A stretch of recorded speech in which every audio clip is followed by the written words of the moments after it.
Badminton ফেডারেশনের যুগ্ম সম্পাদক এস.এম. জাহিদুল হক কোচের বিরুদ্ধে যৌন হয়রানির অভিযোগ উঠেছে। এর শিকার জাতীয় দলের মেয়ে খেলোয়াড়রা মুখ খুলতে শুরু করায় হুমকি দেওয়া হচ্ছে তাদের, ফলে নিরাপত্তাহীনতায় ভুগছেন তারা। অভিযোগ খতিয়ে দেখতে একটি তদন্ত কমিটি গঠন করা হয়েছে। তবে অভিযুক্ত কোচই জানান, ফেডারেশন থেকে সরানোর জন্যই তার বিরুদ্ধে এই প্রচারণা। আফসানা কান্তার রিপোর্ট। আমি ফোন করতেই পারি, আমি একটা মেয়ে, আমি একটা ছেলে, আমি একটা মেয়েকে অফার করতে পারি 100 বার। অফার করাটা কোনো অভদ্রতা না এবং এটা সেক্স ইসের ভিতরে পড়ে না। অফার করাটা হচ্ছে সারা পৃথিবীতে ভদ্রতা। পুরুষ হিসাবে নারী প্রতি ভালো লাগার কথা এভাবেই বর্ণনা করলেন যৌন হয়রানির দায়ে অভিযুক্ত জাতীয় ব্যাডমিন্টন ফেডারেশনের যুগ্ম সম্পাদক জাহিদুল হক কোচি। সম্প্রতি জাতীয় খেলোয়াড়দের লিখিত অভিযোগের কারণে তাকে ভারপ্রাপ্ত সাধারণ সম্পাদক পদ থেকে সরিয়ে আগের পদে ফিরিয়ে নেওয়া হয়েছে। এর আগে কোনো নারী ব্যাডমিন্টন খেলোয়াড় মুখ না খুললেও এবার চিত্রটা ভিন্ন। উনি আমার মাঝে মাঝে ফোন দেয়। একদিন ফোন দিয়ে সে বলতেছে যে ডার্লিং কেমন আছো, কবে আসতেছে, এই ধরনের কথাবার্তা বলতেছে। কিন্তু এটা যে প্রতিবাদ করবো আমি, এটা তো সমস্যায় পড়বো আমি একা। 16 তারিখে যখন ঢাকাতে আমি একা আসছি আর কি, উনি আমার ফোন দিচ্ছে, দিয়ে বলে তুমি কোথায়।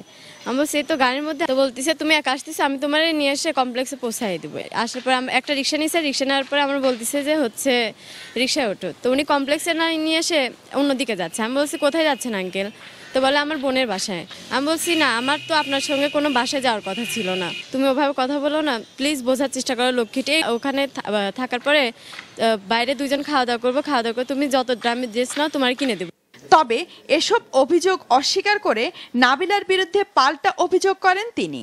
পাবনা থেকে সে ওখানে নামছে, নেমে গিফট নেওয়া, যে ওই যে ঈদের আগে তাকে টাকা ঈদের আগে অবশ্যই আমি এইখান থেকে তো মোটরসাইকেল নিয়ে গেছি।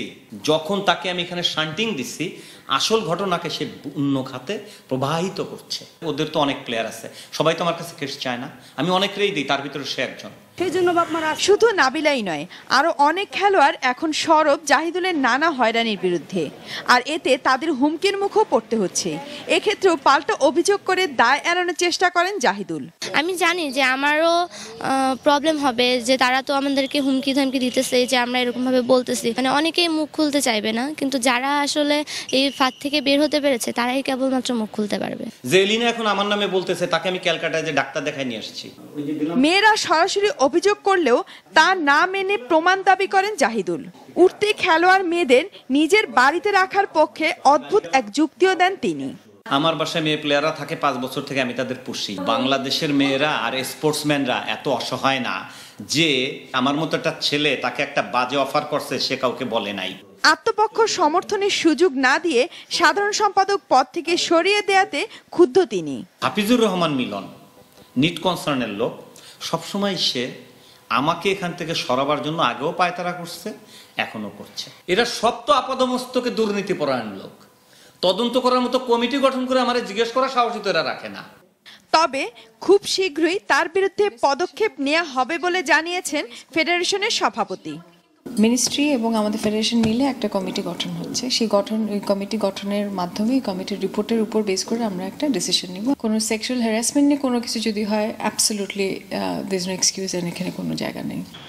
তবে ক্রীড়াঙ্গনে মেয়েদের পদচারণা নিরাপদ করতে এসব অভিযোগের সুষ্ঠু তদন্ত প্রয়োজন বলে মনে করেন ক্রীড়ামোদীরা। আফসানা কান্তা, মাছরাঙা সংবাদ।